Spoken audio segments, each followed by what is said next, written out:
मला सगळं माहित आहे, अंडी पिल्ली सगळी माहित आहे, कोण कुठे गेला कशाला गेला हेही मला माहित आहे. हा एकनाथ शिंदे ज्यांनी केलं खुले आम केलं, खुले आम. मी तुमच्या पक्षप्रमुखांना सांगितलं होतं तुम्ही आता शिवसेना आणि भाजप युती करा. मी मुख्यमंत्री होणार होतो, 5 वेळा सांगितलं. का मुख्यमंत्री पदाच्या खुर्चीमध्ये एवढा मोह झाला? का झाला? का झाला?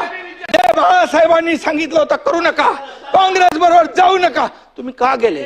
मोहापायी, सत्तेसाठी. मग मोह कोणाचा?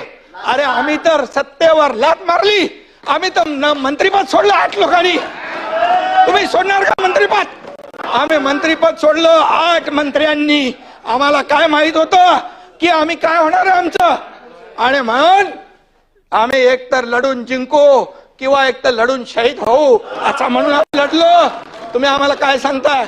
आणि म्हणून परब साहेब, तुम्हाला तुमचा माझा काय वाद नाहीये, पण तुम्ही एकच आहे, जे बोलाल की तुम्ही नोटीसला जाऊ घाबरून पळाले, हे पळाले ते पळाले, आतलं मला सगळं माहित आहे.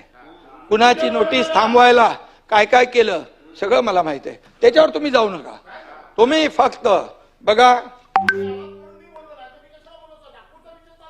मी तुम्हाला काय म्हणालो नाही, सभागृहामध्ये तुम्ही देखील काहीतरी बोलला होता असं मी बोललो. काय? कशावर?